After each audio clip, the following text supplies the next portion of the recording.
Well, it's time for another Hot Off the Bench. Well, hey everyone, and welcome back to another Hot Off the Bench. This is April of 2022. I didn't get a chance to put one together in March between model building and a birthday trip out to Hawaii. Just didn't have time to put everything together. And by the way, I do want to thank you guys for sending all the kind birthday wishes. I really do appreciate it. So as mentioned in the last Hot Off the Bench, this slideshow is going to be all about dioramas. This is something that many of us enjoy looking at. The diorama now presents an additional challenge to the modeler because not only are they having to build and detail that model, they're also having to create a scene. And the best dioramas use all kinds of elements to draw the viewer in and tell a story. So I've got some fantastic ones to show you here. Let's go ahead and get started.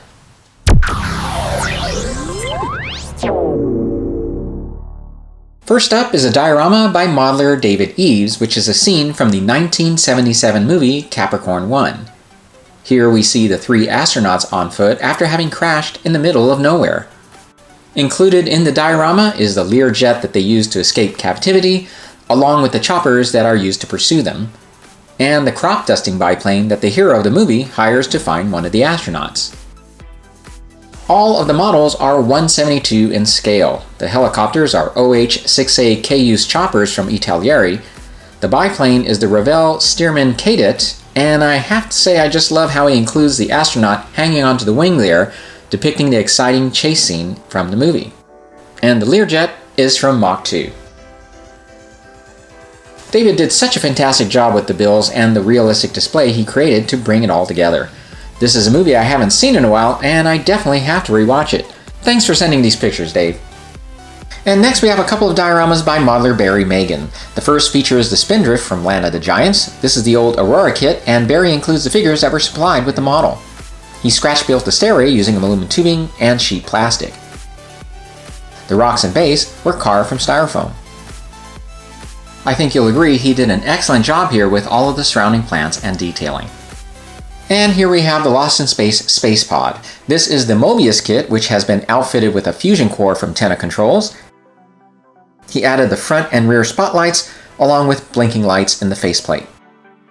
And he even added a motorized rotating top radar antenna. The diorama is also decorated with artificial plants he found at Michael's. Really nice work, Barry. Thank you for sharing these.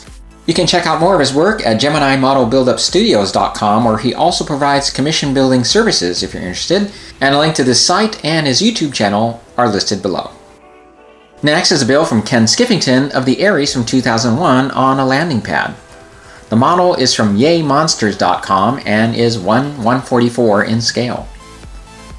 Ken built the landing pad and beautifully lit it with a combination of cool white and red LEDs.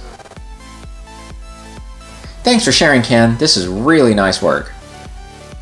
And here's a build of Batman and the Batmobile by builder Peter Mertz. Peter says he's a longtime Batman fan and his favorite Batmobile of all time is the one seen in the 1989 film starring Michael Keaton.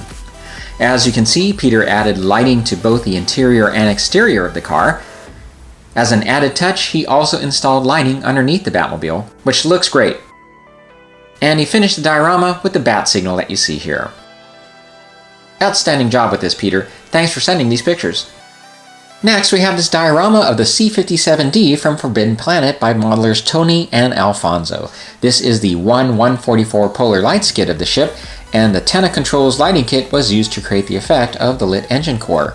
They say it took a bit of maneuvering to accommodate it, but it turned out great in the end. The backdrop of the display was inspired by the builds that Mark Fraley and I did with the AMT Spock model. The image of Altair 4 was printed on 11x14 poster paper and glued to foam board. The surface of the planet was created using Rust-Oleum clay spray applied to a wooden base and was decorated with landscaping stones. And I really love the simple, clever way of recreating the hovering effect by using a clear bowl which they modified to hold the model up. Really nice work, gentlemen. Thanks for sharing. And here we have a Battlestar Galactica diorama by modeler Chris Hunter. Chris includes multiple models for this large display. Here we have this Raptor that he not only installed exterior but interior lighting as well, along with downed Vipers which he battle damaged.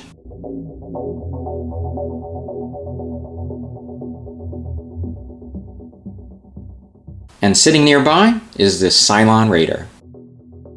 I've actually seen this in person, and it's quite the display. Chris put a lot of work not only into the models, but the terrain as well. Great job here, Chris. And here we have a diorama based on Jerry Anderson's UFO series, built by modeler Lee Chambers.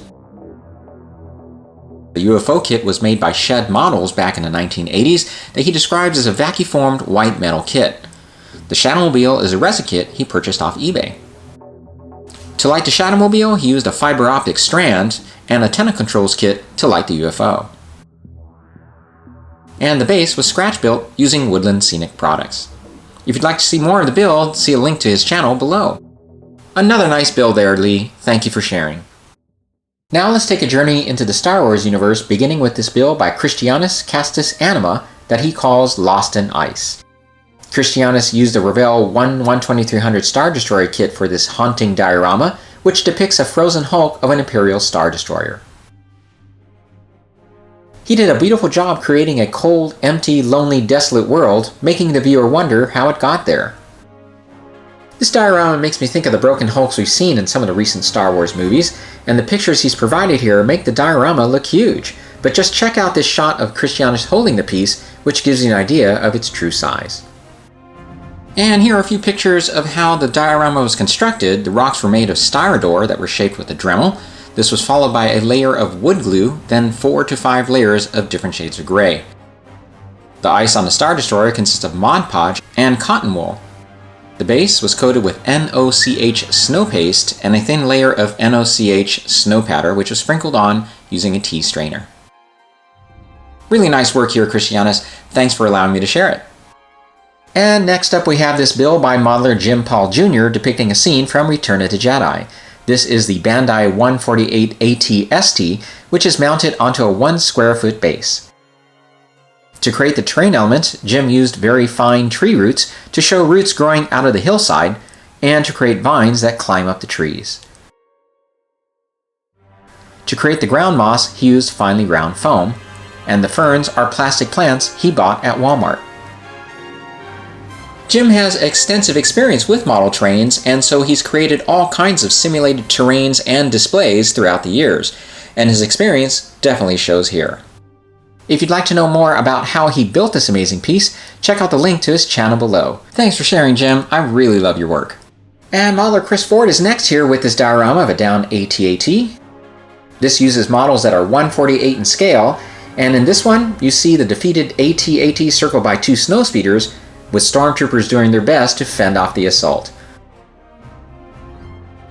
All of it is beautifully detailed, and the piece measures 25 by 15 inches.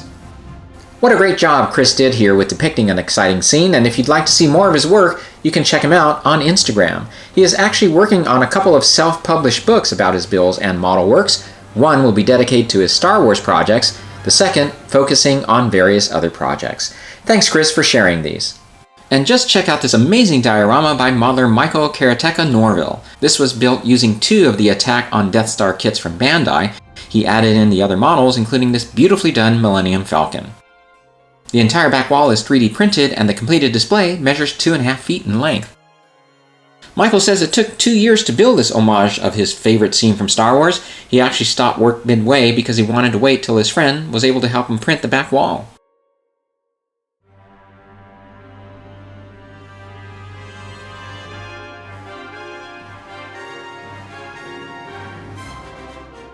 As you can see, he did an excellent job with detailing the entire piece.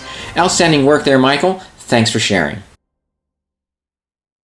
And this diorama is by Ken Spriggs, which was inspired by an episode of The Mandalorian called Sanctuary, in which a village was terrorized by an old AT-ST. Ken did a great job to replicate the altered look of the war machine, which included red lighting inside the cockpit. The kit used here is the 148 AT-ST by Bandai.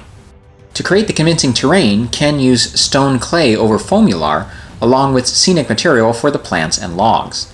The water was created with liquid resin, and Ken effectively used a static grass applicator for the surrounding grass. Just an outstanding job with this, Ken.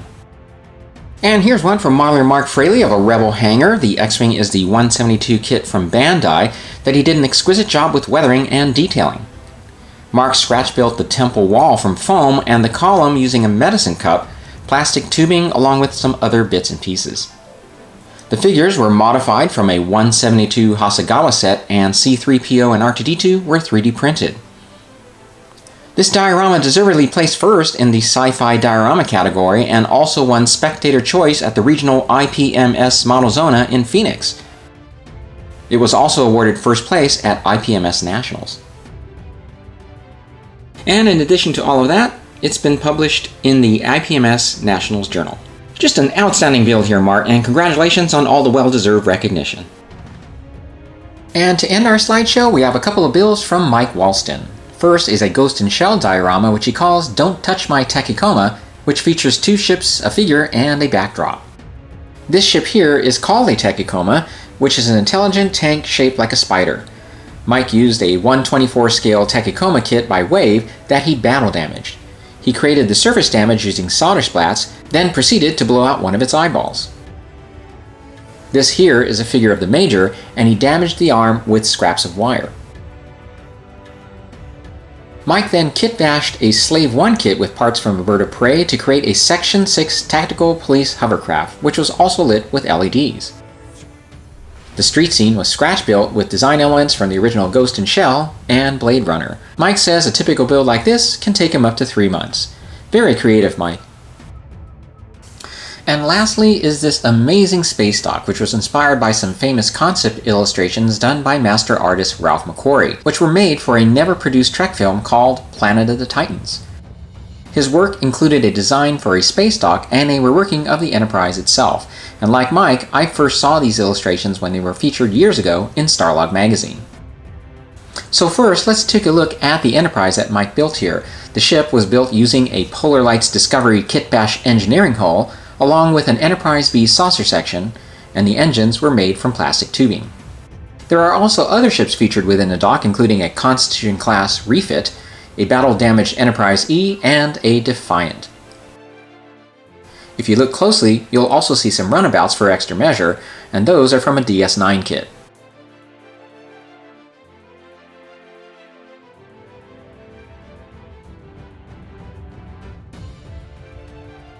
The dock itself was created by first cutting a hole into a 10.5 by 13 inch plaque, and then detail with buildings and vacuum form parts from a Space 1999 Moonbase Alpha kit. The interior and central surface features were created using 1/16 inch engraved plastic, red chrome light panels, and various pieces from his spare parts box. The scaffolding was made from metal earth kits. The doors seen in the upper fabrication bay were designed to resemble those of NASA's Vehicle Assembly Building. Lots to look at and admire here, Mike. Thank you very much for giving us a look at this incredible piece. Well, I'm sure you agree, some absolutely incredible work there. I am always amazed at the level of talent and workmanship. Thanks, guys, for sending those pictures and allowing us to see your work. If you'd like to see your model on an upcoming slideshow, just send 5 or 6 good resolution pictures along with a brief description of the project to ismslideshow@gmail.com. That's ismslideshow@gmail. This year I'm going to be doing a couple other shows like this where they're themed. I thought it'd be fun to kind of change it up a little bit. Well, as you know, all of my Hot Off the Bench segments so far have included a little discussion about a tool that is helpful with model building. I don't have one of those to share with you this month, but what I'm going to do instead is insert this little segment here to share my latest painting with you. So this is a painting of the Mandalorian, of course, and it was inspired by the Book of Boba series. I know it didn't quite meet everyone's expectations, but 2 episodes that most people were interested in, as was I, were the 2 that included the story of the Mandalorian and Baby Yoda. So there was one particular scene, and you'll see it here, where the director provided us this really cool view of the Mandalorian flying his new modified Naboo starfighter, and I really loved this look, and it inspired me to create this painting. So let me kind of walk through how I went about creating this. This is first on a 10 by 20 inch canvas and is painted in oils. And I started off with priming the canvas with a gray color first, and then drawing out a grid pattern, which helps me out with a preliminary sketch and helps me keep things in proportion. And then once that's done, I do something called color blocking. This is something that I found that a lot of artists do. Now bear in mind, I haven't been oil painting for a very long time. This is something that I picked up during the pandemic. It's something I've always wanted to do, and so far it's been working out pretty good. So But basically, this is a technique where you apply colors, and some people do this in oils and some do it in acrylics. I've so far been using acrylics for this, and it's a technique for me provides the ability to work with the different values I'm going to be applying onto the canvas. So in areas where it's going to be darker versus lighter, kind of gives me an idea of how I'm going to be working with the paints to create lighter shades and darker shades. And some people do that technique in a complete monochrome fashion where everything is just kind of like this brownish color. And then once that is dry, I proceed then with the oils. And so this took me about a month or so to complete. There is time that I allow in between applications of layers for drying. One tool that I use to help speed up drying is this liquid that is something you mix in with your paints as you're applying them. And you do want to give some time in between, particularly when you get to these areas where you're trying to blend things in and to create shading and that sort of thing. So the challenge here for me from the very beginning was, how was I going to get this to look like metal without using metallic paints? And I think overall it worked out really well. This is all done with just shading and just looking at the original pictures and trying to duplicate the reflections and the different lighting that was shown in the scene. So yeah, I've had a number of people ask if I would create a video of how I go about doing all this. I don't think that would be the most exciting video to watch, but if you guys have an interest in that, I'd be happy to put something like that together at some point in the future. I'll just try and pick a project that's interesting and just really kind of go through the highlights of it all. So my next project with oil painting is going to be something I'm going to be working on for my friend Ken Spriggs. I'm going to be applying it to this 12 by 24 canvas here, and this is something he's going to be incorporating and using with his Aries, the 2001 Aries ship that he's working on right now. So what I'd like to talk about here is light blocking, and this is a technique that we have to use when we are working with LEDs and models. And this here, for example, is the Battlestar Galactica. This is the Mobius Models kit, and the windows are lit with fiber optics, and so this required a number of different LEDs scattered throughout. And unfortunately, what I noticed when I put everything together and lit up the model, I didn't notice it in a well-lit room like this, but as soon as I lit it in a dimmer environment, you could see this. Let me show you some pictures. So obviously what's going on here is that we've got LEDs that are right next to these hull pieces there, and the light is just simply shining through the thinner parts of the plastic. So it's not that I didn't have light blocking in mind. What I ended up using in this case was just filler primer. I thought that would be thick enough, but it obviously was not the case. Now, since then, what I've come to rely on is this stuff from Tulip. It's a fabric paint, and like the name implies, it's made to put on fabric. And as you can see here, in this demonstration, I am applying it onto a piece of plastic, and it's coming out really thick. And I generally give this time to dry overnight, so it does take time to dry. The next day, once it is dry, I will hold up the piece to a light source to see if any light's peeking through, and if so, I'll apply more of the fabric paint. So this stuff is inexpensive. You can find it at Michael's or Hobby Lobby. Any craft store will carry it, or you can certainly find it online. If you have any techniques that work for you, please feel free to share and leave a comment below. Alright guys, well that is a wrap for this Hot Off the Bench. If you have any questions, feel free to contact me here on my YouTube channel or at answerthemodeler@gmail.com. Take care you guys, thanks for watching, and I'll see you in the next one.